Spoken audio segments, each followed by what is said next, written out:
नमस्कार दोस्तों, आप सभी का maths by Vikram Benad YouTube channel पर हार्दिक स्वागत है। हम आज बात करने जा रहे हैं लसाय और मैसाय पे। जैसे आपको थंबनेल से पता चल रहा है कि आज हम महत्तम समापवर्तक और लघुत्तम समापवर्तक पे बात करने जा रहे हैं। इससे पहले मैंने RS अग्रवाल की 2017 का जो एडिशन है उस पर जो नंबर सिस्टम है उस पर 8 वीडियो मैंने बना दिए उसके। अब आज से अपने स्टार्ट करने जा रहे हैं उसका दूसरा चैप्टर जो है लसाय का और मैसाय का। जैसे आपने शॉर्टकट में उनको बोलते हैं लसाय और मैसाय। तो देखिए यहाँ पे अपन बात स्टार्टिंग करें। क्या मैंने वहाँ पे भी आपको जो नंबर सिस्टम था उसको भी स्टार्टिंग किया था किससे? वहाँ पे पहले मैंने आपको जो उसका बेसिक था वो चीज़ें आपको समझाई थी। जो बेसिक जो सूत्र थे उसके वो जो परिभाषाएँ थी वो मेरे द्वारा आपको बताने के बाद में फिर आपने पर्सनालिटी के क्वेश्चन स्टार्ट किए थे। यहाँ पे भी वही मेथड रहेगा। मैं आपको पहले इससे रिलेटेड जितने भी परिभाषाएं होंगी और जो सूत्र होंगे वो मैं आपको बताऊंगा। उसके बाद में अपने क्या करेंगे, उसके बाद में क्वेश्चन का सॉल्यूशन स्टार्ट करेंगे। ठीक है, तो देखिए यहाँ पे बात कर रहे हैं HCF हाईएस्ट कॉमन फैक्टर है जिसको अपन हिंदी में बोलते हैं महत्तम समापवर्तक, और LCM जो लोएस्ट कॉमन फैक्टर है उसको बोलते हैं लघुत्तम समापवर्तक। ठीक है, जैसे यहाँ पे अपन बात करते हैं LCM की। LCM की परिभाषा क्या है? वह छोटी से छोटी संख्या जो दी हुई संख्या से विभक्त हो, क्या हो? विभक्त हो।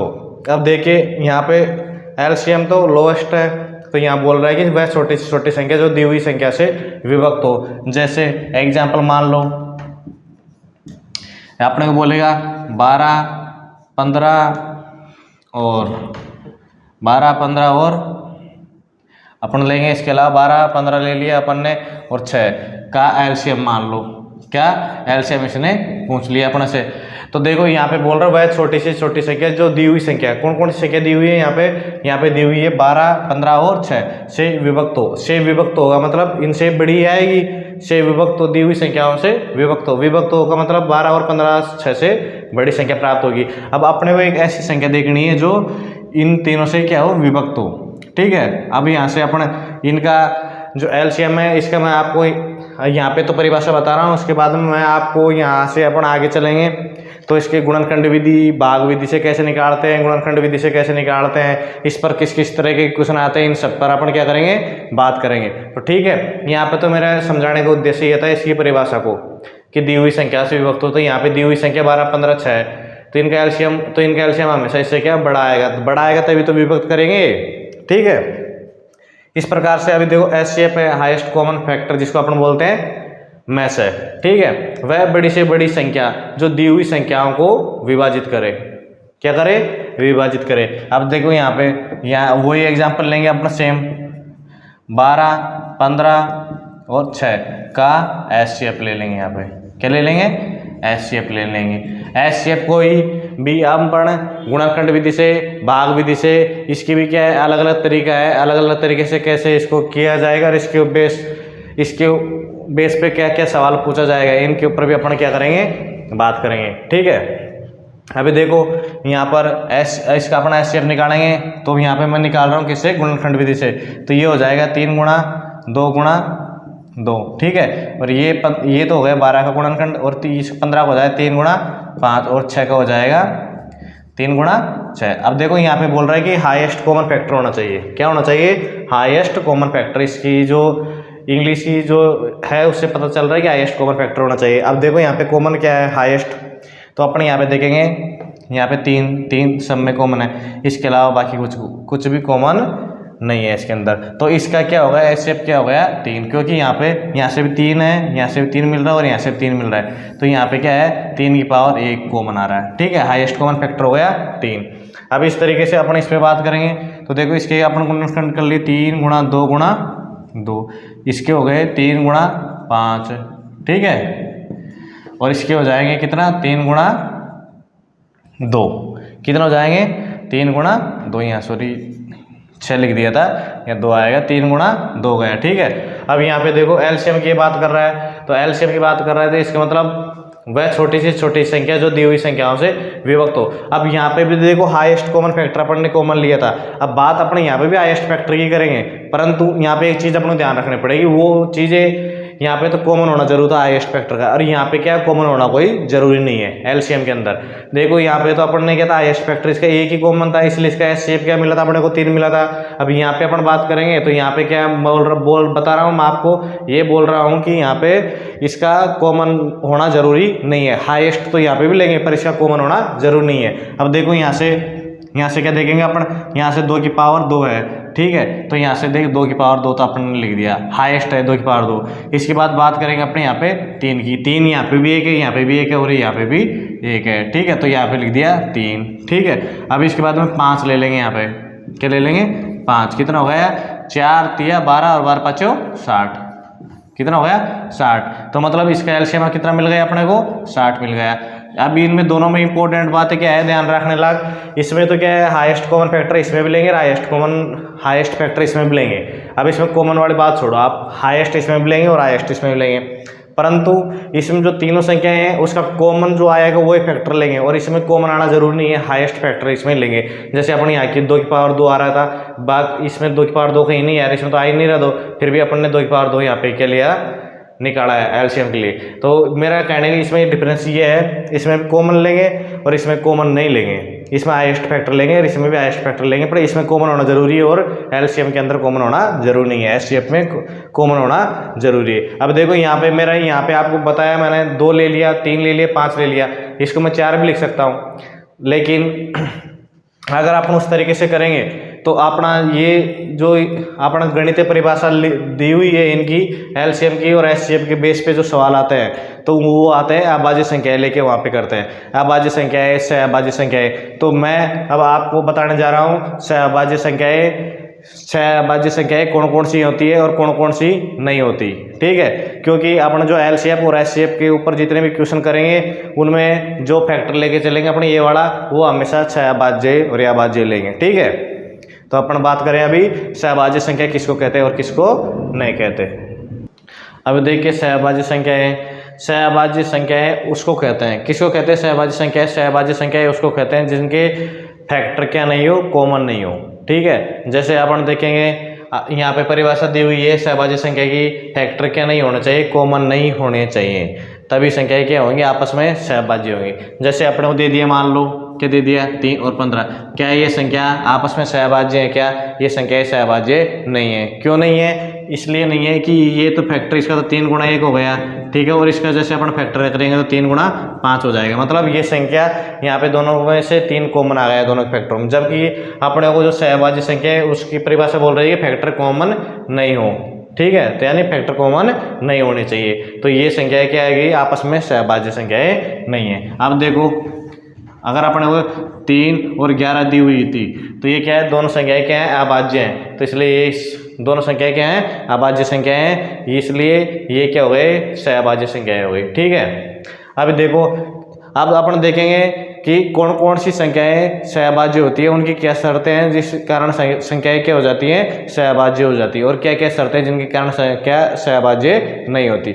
तो देखिए ये बताया गया है यहाँ पे कि 2 क्रमागत संख्याएं हमेशा क्या होती है सहअभाज्य होती हैं, क्या होती है सहअभाज्य होती है, 2 क्रमागत संख्या हमेशा सहअभाज्य होती है, ठीक है। अभी 2 क्रमागत विषम संख्या सहअभाज्य होती हैं। अभी ये बोल रहा है, देखो पहला नंबर का पॉइंट है कि 2 क्रमागत संख्याएं सहअभाज्य होती हैं, कि सब 2 अभाज्य कैसे होती हैं। तो देखिए अपन कैसे उठा लेंगे, 24 और 25 ले लेंगे, क्या ले लेंगे 24 और 25 मान लो भाई, 2 क्रमागत संख्याओं की बात कर रहा है ना, 2 क्रमागत संख्याओं की बात कर रहा है, 24 और 25 अपन ले लिया। अब इसका जैसे अपन फैक्टर करेंगे तो इसको हो जाएगा 8 या 24 और इसको हो जाएगा 5 का स्क्वायर। देखो दोनों में कोई फैक्टर कॉमन है क्या, दोनों में कोई फैक्टर नहीं है, तो ये क्या हो गया, ये जो पहला नंबर का पॉइंट था वो क्या हो गया प्रूव हो गया, मतलब सिद्ध हो गया कि 2 क्रमागत संख्याएं या 2 क्रमागत प्राकृत संख्याएं बोल दो, या 2 क्रमागत संख्याएं आपस में क्या होती है सहअभाज्य होती है। तो आप मैंने आपको बताया यहाँ पे 24 और 25 का एग्जाम्पल लेके 24 का गुणनखंड करेंगे तो 8 या 24 होता है और ये 5 का स्क्वायर हो जाता है, दोनों में कोई गुणनखंड यहाँ पे कॉमन नहीं है, ठीक है। अब बात करें 2 क्रमागत विषम संख्याएं क्या होती है सहअभाज्य होती है, 2 क्रमागत विषम संख्याएं क्या होती है सहअभाज्य होती है। अब ठीक है, विषम संख्या की बात करेंगे। अब विषम संख्या मान लो 11 और 13, अब ये तो सब 11 और 13 क्रमागत क्या है, विषम संख्या है। ठीक है, ये नहीं मानेंगे। इसके अलावा दूसरा मान लो अपन विषम संख्या की अपन कौन सी विषम संख्या लेंगे, अपन ले लेंगे जैसे 27 ले ले, 28 ले, वो सॉरी 27 और यह 29 ले ली, ये दोनों विषम है ना, 28 तो का सम है। अब ये बात कर रहा है, क्या बात कर रहा है कि दो क्रमागत विषम संख्या, क्या दो क्रमागत विषम संख्या सहभाज्य होती है। तो ये अपन ने यहाँ पे ले ली, दो क्रमागत विषम हुए। ये भी देखो दोनों 11 और 13 विषम है, दोनों के फैक्टर कॉमन नहीं है, और 27 और 29 भी क्या है, दोनों विषम है, तो दोनों के फैक्टर कॉमन नहीं है। इस कारण ये भी क्या हो गई, सहभाज्य हो गई। तो ये आपको 2 नंबर का पॉइंट समझ में आ गया। अब बात करेंगे अपन 3 नंबर के पॉइंट पे, ऐसी विषम संख्याएं। क्या बात कर रहा है कि ऐसी विषम संख्याएं जिनका क्या, जिनका इकाई का अंक 5 नहीं हो, क्या नहीं हो, ऐसे मतलब ये यहाँ पे तो देखो अपन जब सहभाज्य संख्या निकालेंगे तो आप कम से कम 2 जोड़ा तो लेके चलेंगे भाई। 2 जोड़ा जैसे 11 और 13 का ले लिया, यहाँ पे 3 और 11 का ले लिया, 24-25 का ले लिया। ऐसे अपन दो संख्याओं में कंपैरिजन करेंगे, दोनों संख्याओं को ही अपन आपस में दिखाएंगे कि दोनों संख्याएं आपस में सहभाज्य हैं कि ये भाज्य हैं। ठीक है, अब बात करेंगे, ये बात कर रहा है कि ऐसी विषम संख्याएं जिनका इकाई का अंक क्या नहीं हो, 5 नहीं हो, और उनके मध्य 2 संख्याएं जो दी हुई हैं उनके मध्य का अंतर 10 का गुणज नहीं होना चाहिए। 10 का गुणज यानी 10 का गुणज का मतलब हो गया 10 हो गया, 100 हो गया, 1000। तो मतलब जो 2 संख्याएं अपन को दी हुई है ना, उनका इकाई का अंक 5 नहीं होना चाहिए, और उनके जो मध्य अंतर है वो 10 का गुणज नहीं होना चाहिए, यानी 10, 100, 1000 नहीं होना चाहिए। तो वो संख्या भी क्या होंगी, आपस में सहभाज्य होगी। अब जैसे अपन बात कर लेंगे इसके एग्जाम्पल पे, तो इसके एग्जाम्पल बात करो, मैं आपको 33 ले लो, क्या ले लो, 33 ले लो। अब क्यों विषम संख्या की बात कर रहा है ना, 33 विषम हो गई।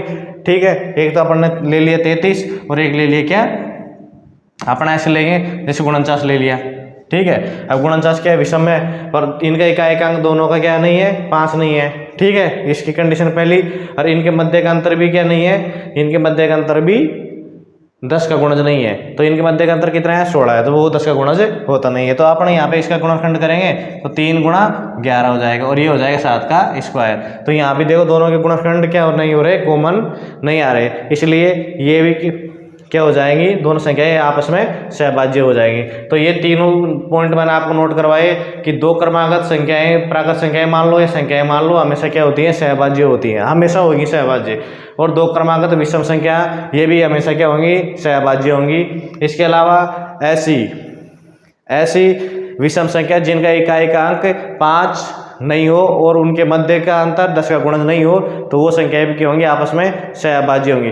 देखिए दोस्तों, सहभाज्य संख्याएं, इनके अंदर क्या नहीं आ रहा, गुणनखंड कॉमन नहीं आ रहा ना, तो उनका जो अपना एचसीएफ निकालेंगे वो एचसीएफ उनका क्या होगा, हमेशा 1 होगा। सहभाज्य संख्याओं का एचसीएफ 1 होगा। ये जो चीज़ें आपको हिंदी में जो लिखाई दे रही है ना, ये कई बार आपको एग्जाम के पेपर के अंदर भी दिखाई दे जाती है लिखी हुई हिंदी में, और उनके ऑप्शन दे दिए जाते हैं नीचे कि मान लो दो सहभाज्य संख्याएं हैं तो उनका एचसीएफ क्या होगा, उनका एलसीएम क्या होगा। तो ये हिंदी रूप दे सकते हैं अपने को वहाँ पे, और मिलता भी ऐसा। तो और देखो यहाँ पे इसका एलसीएम अपन बात करेंगे एलसीएम की, तो उनमें कोई फैक्टरी कॉमन नहीं है, तो उसका एलसीएम क्या होगा, दोनों का गुणा होगा। ठीक है, तो ये चीज़ें दो ध्यान रखने लायक है कि 2 जो सहभाज्य संख्या है उनका एचसीएफ तो 1 होता है हमेशा, और उनका जो एलसीएम अपन निकालेंगे सहभाज्य संख्याओं का, एलसीएम क्या होता है, दोनों का गुणनखंड होता है। और एक पॉइंट और है इसमें कि मैं देखो ये यहाँ से मिटा देता हूँ, इसको ऊपर से 1-2 नंबर का पॉइंट, और यहाँ पे एक पॉइंट और नोट करवा देता हूँ आपको। ये कितने पॉइंट हो गए, ये पॉइंट हो गए 2 मिटा दे, 3, 4, 5 और ये 6 नंबर का पॉइंट है। 2 अभाज्य संख्या है, क्या 2 अभाज्य संख्या बी, 2 अभाज्य संख्या भी आपस में, 2 अभाज्य संख्या भी आपस में क्या होती है, आपस में सहभाज्य होती है। ठीक है भाई, जब 2 संख्याएं अभाज्य हैं ऑलरेडी, तो उनके तो भाई गुणनखंड नहीं होगा, उनका तो एक मल्टीप्लाई खुद संख्या ही होगी, तो उसका कहाँ पे गुणनखंड कॉमन आया है, कुछ गुणनखंड कॉमन आएगा ही नहीं ना उनका। तो 2 अभाज्य संख्या भी आपस में सहभाज्य होती हैं। ठीक है, आ गए समझ में। जैसे अपन मान लो 17 ले लिया, 17 भी क्या है, अभाज्य संख्या है, और ये 23 ले लो, ये भी क्या अभाज्य संख्या। जब इनके गुणनखंड होंगे नहीं तो गुणनखंड कॉमन कहाँ से आएगा। अब जब गुणनखंड कॉमन नहीं आएगा तो सहभाज्य संख्या की जो परिभाषा है उसको सेटिस्फाई करेगा। तो 2 अभाज्य संख्या भी आपस में सहभाज्य संख्याएं होती है, 2 क्रमागत संख्या भी सहभाज्य होती है, और दो क्रमागत विषम संख्या सहभाज्य संख्याएं होती है। ऐसी विषम संख्या जिनका इकाई का अंक 5 हो, वो सॉरी 5 नहीं हो और उनके जो दो अंक संख्याएं हैं उनके मध्य का अंतर 10 का गुणज नहीं हो, तो वो संख्या भी आपस में क्या होंगी, सहभाज्य होंगी। और सहभाज्य संख्याओं का एचसीएफ 1 होता है और एलसीएफ दोनों का गुणा होता है।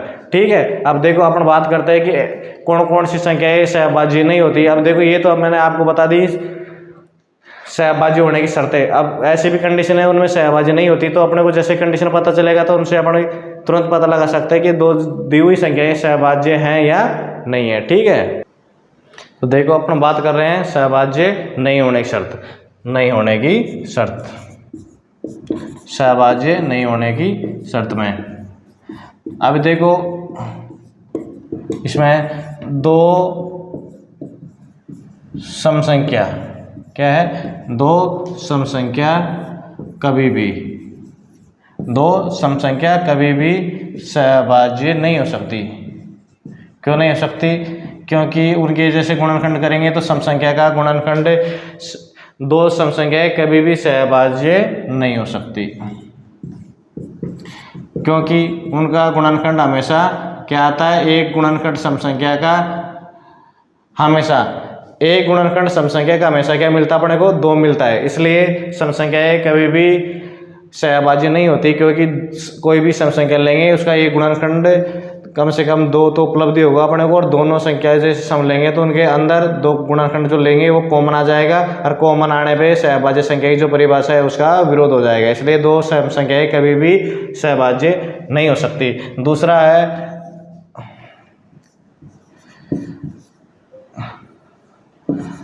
दो संख्याओं का इकाई अंक, क्या इकाई अंक, दो संख्याओं का इकाई अंक यदि 5 हो, क्या हो, यदि 5 हो तो वो भी नहीं हो सकती, तो वो भी अभाज्य नहीं हो सकती। नहीं होने की शर्तें बात कर रहे हैं ना अपन, क्यों नहीं हो सकती भाई। देखो अपने जैसे 15 ले लो, एक 15 ले लो और एक 25 ले लो, ठीक है, एक 15 ले लिया और एक 25 ले लिया अपन ने।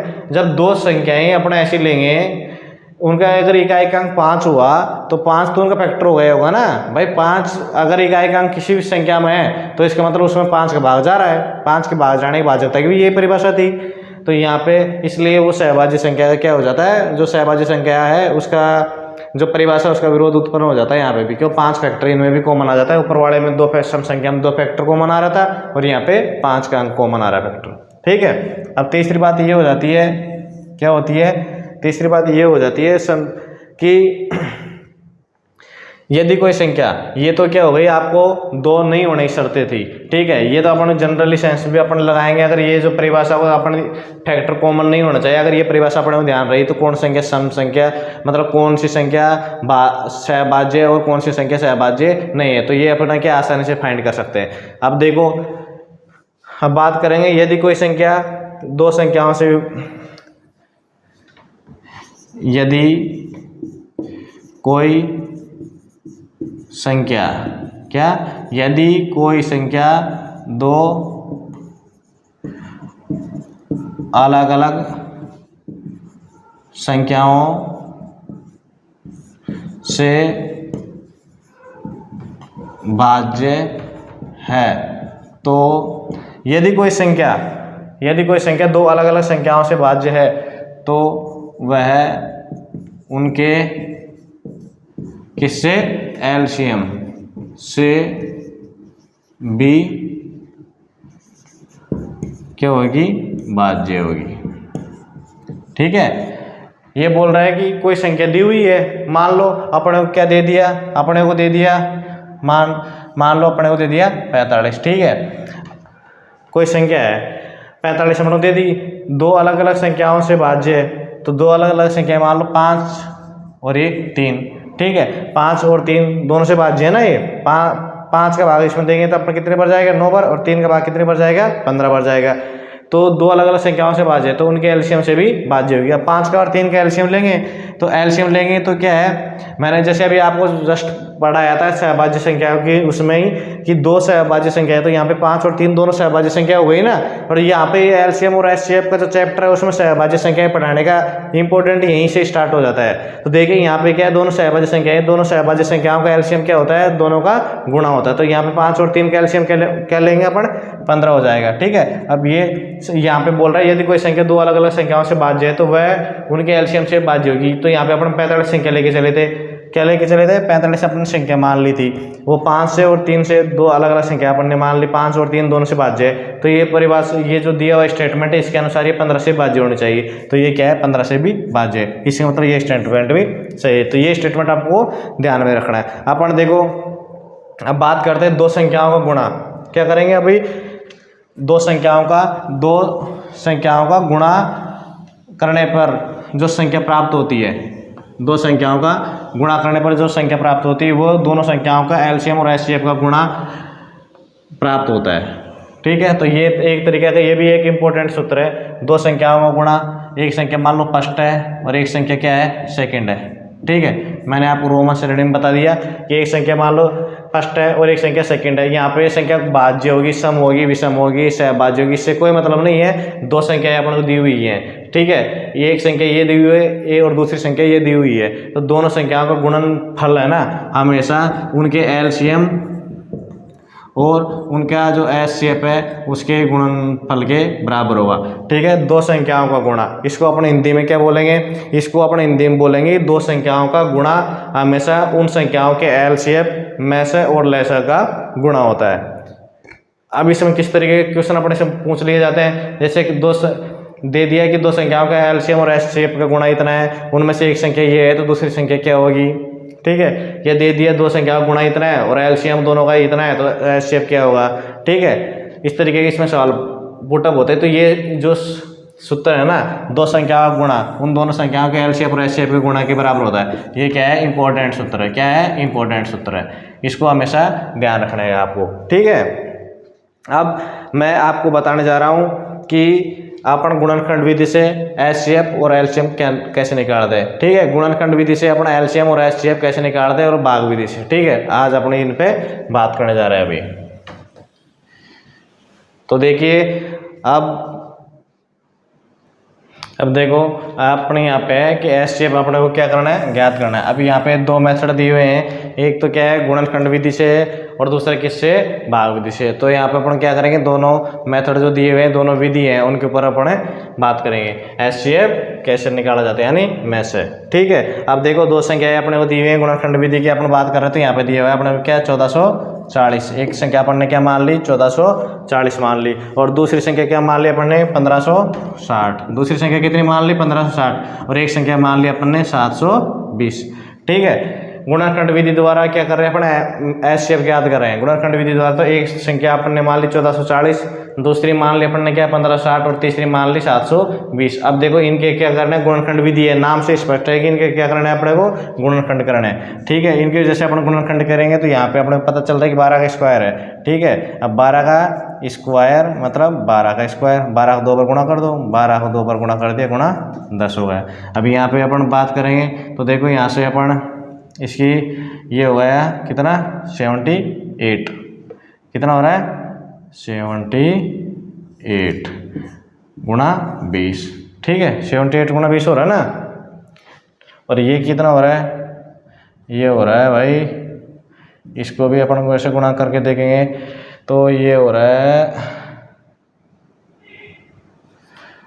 24 गुणा 23। कितना हो रहा है, 24 गुणा का 23। ठीक है, अब देखो इनको अपने यहाँ पे अपने को लास्ट में कहाँ पे तक जाना है, इनका गुणनखंड करते करते यहाँ पे तक जाना है। अपने को क्या है कि जो मूल संख्याएं हैं ना, जैसे अभी 24 का गुणनखंड होगा नीचे, तो फिर इसका और गुणनखंड करना है, फिर इसका और गुणनखंड करना है, ऐसे अपने के क्या है इनका गुणनखंड करते जाएंगे। तो अपने को इसका मिल जाएगा, इसका मिलेगा, देखो यहाँ से 4 निकलेगा, यहाँ से भी 4 निकलेगा। ठीक है, तो इसका तो अपने को मिल जाएगा 3 का स्क्वायर इंटू 2 का पावर 5 इंटू 5। ठीक है, इसका तो ये मिल गया। अब यहाँ पे वही देखो, यहाँ पे ये जो आपस में आ रही है, आपस में क्या है, सहभाज्य है। आधार देखो 3 है, 2 है, 5 है, ये क्या आपस में सहभाज्य है। तो यहाँ तक अपन को इनका गुणनखंड करते हुए यहाँ तक आना है, सहभाज्य तक, ठीक है। और इसका जैसे अपन करेंगे तो इसका अपने को मिल जाएगा 15 गुणा 13 गुणा 8। इसका कितना मिल गया, 15 गुणा 13। तो ये भी क्या है, देखो आपस में क्या है, सहभाज्य है, ठीक है। इसके बाद जो 720 है तो इसका मिल जाएगा अपने को 16 गुणा का 3 गुणा का 5, ठीक है। अब ये तो क्या है, अपनों के देखो कैलकुलेशन है। मेरा तो काम आप यहाँ से गुणनखंड विधि को कैसे हल करते हैं और इस गुणनखंड विधि को कैसे यूज करते हैं, उसमें आप अगर आप डेली प्रैक्टिस करोगे ना बच्चों, तो ये क्या है, आपको ऑटोमेटिक समझ में आ जाएगा। इसका गुणनखंड आपको देखते ही पता चलेगा। और मेरा हर बार आपसे यही कहना है कि अगर आपको मोटिवेशन स्टोरी सुनने से मोटिवेशन नहीं मिलता, अगर आपकी अंतरात्मा मतलब आपका दिल साथ दे रहा है ना आपको पढ़ाई करने के, तभी आप सफलता प्राप्त कर सकते हो। साइकोलॉजी में चलता है कि घोड़े को तालाब तक ला सकते हैं, लेकिन उसको पानी पीने के लिए मजबूर नहीं किया जा सकता। तो आपको कोई दूसरा मोटिवेट कर रहा है तो वो काम नहीं आएगा। अगर आपको अंतरात्मा से आप खुद मोटिवेट है ना, तो मोटिवेशन स्टोरी सुनने की अपनों क्या जरूरत नहीं पड़ेगी। तो ये अपनी आवश्यकता, आप जैसे जैसे कंपटीशन एग्जाम देंगे तो आपको पता चलेगा ये जो मैं चैप्टर आपको पढ़ा रहा हूँ इनका कितना इंपॉर्टेंस है और कितना इंपॉर्टेंट नहीं है, ठीक है। अब यहाँ पे तो गुणनखंड विधि द्वारा अपन यहाँ जब तक गुणनखंड करेंगे जब तक अपने को सहभाज्य नहीं मिल जाएगा, तो यहाँ बेस अब यहाँ से इससे आगे गुणनखंड नहीं हो सकता। तो अपन ने क्या कर दिया, इनकी पावर लगा दी, ठीक है। अभी यहाँ पे देखो क्या है, एचसीएफ यानी हाईएस्ट कॉमन फैक्टर दिया हुआ है। एचसीएफ का मतलब हाईएस्ट कॉमन फैक्टर। अब यहाँ से देखो क्या है, हाईएस्ट कॉमन लेना अपने को। अब हाईएस्ट कॉमन लेने की अपन बात करेंगे ना, तो हाईएस्ट कॉमन देखो यहाँ से तो 5 गुणा 3 हो रहा है, इसका क्या हो रहा है, 5 गुणा 3 कर देंगे इसको। देखो 5 गुणा का 3 हो रहा है और ये 2 की पावर 3 है, ठीक है। अगर यहाँ से अपन हाईएस्ट लेंगे अभी, और ये क्या है, ये है 2 की पावर 4 है, ठीक है। ये क्या है, 2 की पावर 4 है। अब देखो यहाँ से आगे कोई गुणनखंड नहीं हो रहा है इनका, यहाँ तक ही जाना था अपने को, मैं यहाँ पे क्या ध्यान नहीं दिया। अब देखो यहाँ पे हाईएस्ट कॉमन फैक्टर है, हाईएस्ट कॉमन फैक्टर देखो यहाँ पे देखो कोई कॉमन आ रहा है क्या, अभी यहाँ पे देखेंगे 2 की पावर 4 है, ये 2 की पावर 3 है और ये 2 की पावर 5 है। तो सबसे छोटा यहाँ पे क्या है, 2 की पावर 3 है, हाईएस्ट यही कॉमन आ रहा है। तो एक तो अपन ने क्या लिख लिया, 2 की पावर 3 लिख लिया, ठीक है, इनटू। अब देखो यहाँ से 3 की पावर 2 है, यहाँ 3 की पावर 1 है और यहाँ 3 की पावर 1 है, तो इनटू 3 की पावर कर देंगे, यहाँ पे 1 ही होगी, ठीक है। क्योंकि यहाँ पे तो कॉमन भी तो देखना है ना पड़ेगा, हाईएस्ट पावर तो 1 ही कॉमन है यहाँ पे। अभी यहाँ पे 5 है, यहाँ पे 5 है, यहाँ पे भी 5 है, तो एक और 5 ले लो यहाँ पे, ठीक है। तो ये कितना हो जाएगा, 8, ये 2 की पावर 3 में हो जाएगा 8, 8 3 24 और 24 5 120, ठीक है। क्या हो जाएगा, 120। तो इनका गुणनखंड विधि द्वारा एचसीएफ ज्ञात करेंगे तो क्या मिल जाएगा, 120। गुणनखंड विधि द्वारा इस तरीके से इसका एचसीएफ हम ज्ञात कर सकते हैं, ठीक है। अब बात करेंगे अपने क्या, भाग विधि की। भाग विधि में 923 और 560 दो संख्याएं लेते हैं, कितनी, 923 और 560 दो संख्याएं ले रहे हैं, ठीक है। अब दोनों संख्याओं का अपन को क्या करना है, में से ज्ञात करना है, यानी एचसीएफ। अब भाग विधि से क्या करेंगे, जो छोटी संख्या है उसका बड़ी संख्या में क्या करेंगे, भाग देंगे। कि जो ये 923 छोटी संख्या है इसका भाग देंगे किसमें, 1560 में, ठीक है। तो ये 923 ले लिया अपन ने, और यहाँ अपन जैसे बचपन में जैसे भाग देते थे ना उसी टाइप से यहाँ पे भाग देंगे अपन, ठीक है। 1560 आ गया। अब 1560 में भाग कितनी बार जाएगा, एक बार, तो 923, ये 7 3 3 और ये कितना हो जाएगा 6, कितना बच गया 737। अब ये जो 737 बच गया इसका भाग देंगे किसमें, अब ये जो 737 बच गया इसका भाग देंगे किसमें, 923 में। तो 923 में कितने बार गया इसका भाग, 923 में भी एक बार गया, तो यहाँ से लिख दो 737। तो ये तेरा 6 हो जाएंगे, 4 12 4 8 हो जाएंगे, 5 486 मिल गए। इसी प्रकार से अभी 486 जो है इसका 737 में भाग देंगे। अपने जैसे 737 में भाग देंगे तो इसका भी एक टाइम जाएगा, तो कितना मिल गया 486, 1 और ये 5 और ये 151। देखो अब इसको आगे ऊपर ले लेते हैं यहाँ पे, ठीक है। और ये जो आपको वो भाग विधि का देखो लेंथी हो रहा है, तो मैं ये जो गुणनखंड विधि द्वारा आपको बताया गया है इसको यहाँ से मिटा रहा हूँ ताकि मेरे को लिखने के लिए जगह मिल जाए, ठीक है। तो देखिए अभी इसको अपन देखेंगे क्या आ गया, वहाँ पे शेषफल आ गया कितना 151, कितना आ गया 151, और जिससे भाग दे रहे थे अपन सॉरी 486 भाग दे रहे थे, तो यहाँ पे अब 486 में भाग देंगे किसका, 151 का। तो 151 का कितने बार भाग जाएगा इसमें, इसमें अपन भाग दे सकते कितने बार, 3 बार, 3 बार भाग देंगे तो क्या मिल जाएगा अपन को 453। कितना मिल जाएगा 453, 3 बार भाग गया तो ठीक है। अब 3 बार जैसे भाग जाएगा तो यहाँ पे क्या मतलब 3 मिल गया अपने को, और यहाँ पे क्या मिल गया 33 मिल गया ना, सही है भाई। यहाँ पे क्या भाग दिया तो अपने को क्या मिल रहा है 33 मिल रहा है। अब देखो यहाँ पे क्या मिल रहा है अपने को 33 मिल रहा है। अब यहाँ 33 का भाग देंगे किसमें, इसमें 151 में, 33 का भाग अपने 151 में देंगे तो कितने बार गया इसका भाग, 33 का भाग 151 में देंगे तो ये जाएगा कितने बार, 4 बार, 4 × 12, आंसर लगे कितना 1, और ये हो गया 132 हो गया, ठीक है। तो यहाँ मिल जाएंगे 9, और 9 मिल गए तो ये कितने हो गए 19। अब 19 का भाग देंगे किसमें, इसमें अपन 33 में, तो कितना बढ़ गया 1 बार, और कितना मिल गया अपने को 14, ठीक है। अब 14 का जैसे देंगे अपन इसमें तो कितना मिल जाएगा 19, तो 14, तो क्या मिल गया 5। तो कहीं ना कहीं तो अपने से क्या हो गया, कैलकुलेशन मिस्टेक हो गई। तो देखो 1 मिनट, हाँ यहाँ पे देखो, यहाँ पे अपन ने क्या कर दिया कैलकुलेशन करने में, घटाने में देखो गलती हो गई। यहाँ पे होगा कितना 2 होगा, यहाँ पे क्या मिलेगा, यहाँ पे अपने को 2 मिलेगा। ये हो गई अपनी एक्स्ट्रा मेहनत। तो देखो अपने क्या है, यहाँ पे कैलकुलेशन में थोड़ी सी मिस्टेक होने में पूरा आंसर गलत हो रहा है। हम यहाँ पे देखो 286 है, 286 के बाद देंगे किसमें अपन 437 में, तो कितनी बार जाएगा, 2 बार तो जाएगा ही जाएगा भाई, 2 बार जाएगा तो 12 हो गया, ये हो गया 7, और ये हो गया 5, 572। तो कितना मिल गया, यहाँ पे मिल गया 5, और यहाँ पे मिल गया कितना 6, 65 मिल गया, ठीक है। कितना मिल गया अपने को 65 मिल गया। अब यहाँ से देखो 65 जो शेषफल मिला है, क्या मिला अपने को शेषफल मिला है अपने को 65, उसके बाद देंगे किसमें 286 में। अब देखो 286 में कितने पर भाग जाएगा, 6 × 5 = 30, यानी 300 होता है, तो भाग कितने बार जाएगा 4 बार जाएगा, ठीक है। तो 4 × 5 = 20, आंसर लगे कितनी 2, और ये 24 और 2 26, 260 हो गए। कितने यहाँ बच गए 26 बच गए, 26 बच गए ना। अब देखो यहाँ पे क्या आ गया 65 आ गया, ठीक है। अब 26 दूना 52 होता है, ठीक है, 26 दूना 52, तो कितने बच गए 13, और 13 का भाग देंगे अपन 26 में, तो पूरा पूरा जा रहा है कि नहीं जा रहा, जा रहा है ना।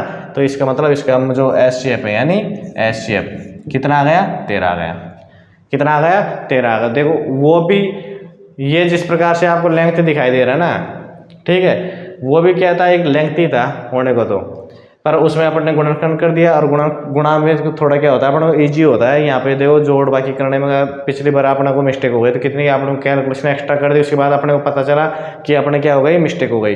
तो ये भाग विधि से इजीली, भाग विधि से सरल पड़ती है गुणनखंड विधि, तो उसमें क्या होता है गलत होने के चांस नहीं होते। अब बात करेंगे, तो ये तो मैंने आपको बता दिया कि एचसीएफ भाग विधि से और गुणनखंड विधि से कैसे निकालते हैं। अब बात करते हैं किस पे, एचसीएफ पे, ठीक।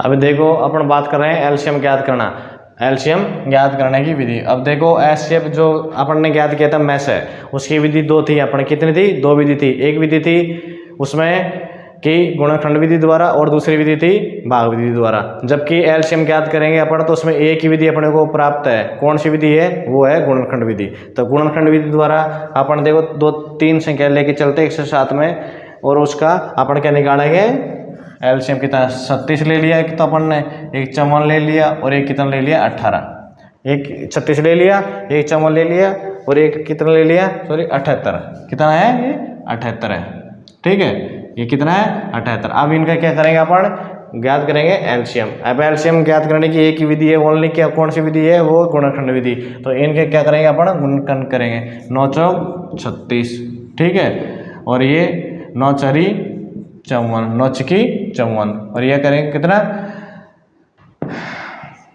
कितना होगा भाई ये 13 × 6 = 73, ठीक है ना, 13 × 6 = 73 हो गया, ठीक है। अब यहाँ से देखो इनका से अविभाजित तक जोड़ेंगे, या अभी भी इनका गुणनखंड हो रहा है ना, तो ये 3 की पावर 2 कर देंगे इसको, अब इसकी 2 की पावर 2 कर देंगे, अब इससे आगे इसका गुणनखंड नहीं होगा। इसी प्रकार से यहाँ से देखो, यहाँ से एक 3 की स्क्वायर और एक 3 यहाँ से लेंगे तो ये हो जाएगा 3 की पावर क्यूब हो जाएगा और 2 बच जाएगा। ठीक है, 2 और 3 हो गए ना, तो ये 3 की स्क्वायर तो पहले है ही है, एक 3 यहाँ से और लेंगे तो 3 का क्यूब हो जाएगा और ये यहाँ से 2 बच जाएगा, 2 लिख दिया अपन ने।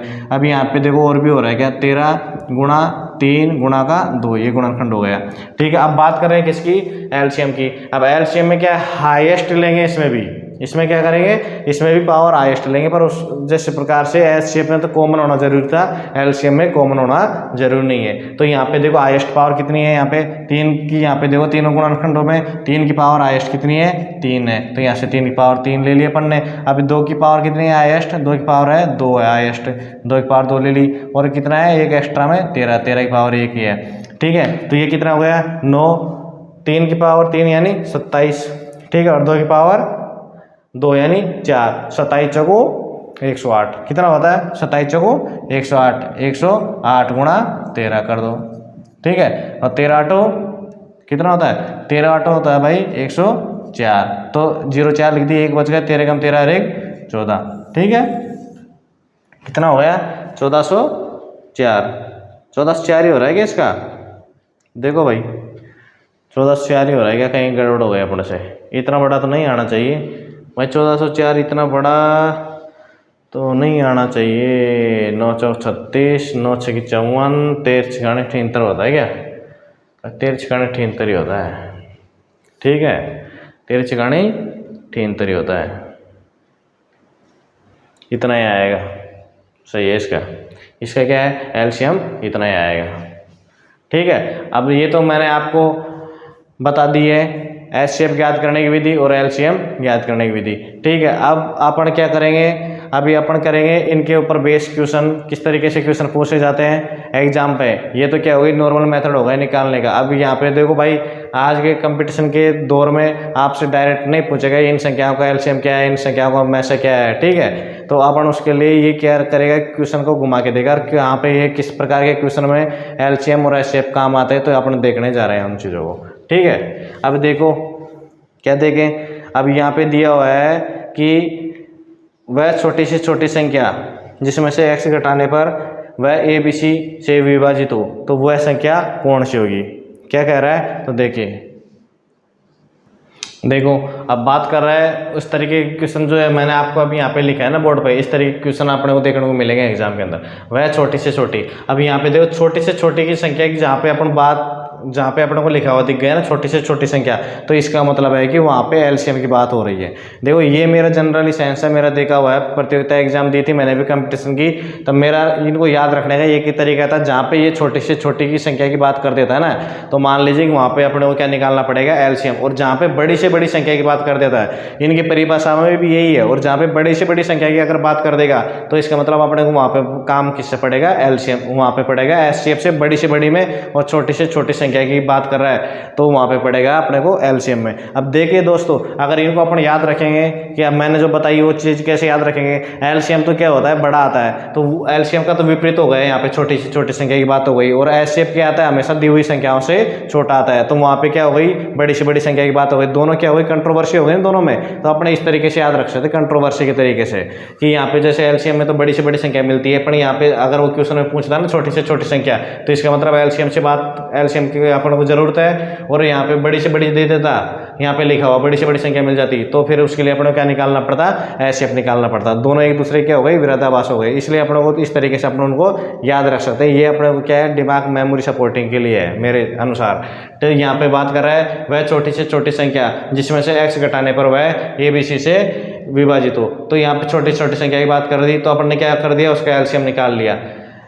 ठीक है, वो छोटी छोटी संख्या जिसमें से x घटाने पर वह ABC से विभाजित हो, तो भाई ABC से विभाजित संख्या कौन सी होगी, ABC का एलसीएम लेंगे तो वही तो ABC से तीनों संख्याओं से विभाजित होगा, तो ठीक है अपन ने यहाँ पे ले लिया एलसीएम। अब यहाँ क्या बोल रहा है कि x घटाने पर, अब जब x घटा देंगे तो अपन क्या करेंगे इसके एलसीएम में x जोड़ देंगे, इसके एलसीएम में क्या करेंगे, अभी घटाने की बात कर रहे हैं तो इसका मतलब यहाँ पे एलसीएम मैक्स जोड़ देंगे। अब देखो ये तो आप ये क्या हो गया, एक तरीके से गणितीय रूप हो गया, ठीक है। अब देखो ये सवाल के अनुसार ये बोल रहा है कि वह छोटी छोटी संख्या है, बोल ये छोटी छोटी संख्या मान लो, ये छोटी सी छोटी संख्या है, ठीक है। ये बोल रहा है कि वह छोटी सी छोटी संख्या है जिसमें से एक्स घटाने पर, अगर आप मान लो ये छोटी छोटी संख्या है, इसमें से अपन ने क्या कर दिया, एक्स घटा दिया, तो वह ए बी सी से विभाजित होगी। अब जब एक्स घटा देंगे तो एक्स से एक्स कैंसिल हो जाएगा, एक्स से एक्स कैंसिल हो जाएगा, तो ये जो बची हुई संख्या है ए बी सी कैल्शियम, भाई ए बी सी कैल्शियम में तो ए बी सी के बाद जाएगा ही जाएगा, नहीं जाएगा क्या, तो ठीक है। इस प्रकार से ये यहाँ पे इसको जो ये गणित इसका है थ्योरेटिकल रूप है और ये क्या है इसका गणितीय रूप है।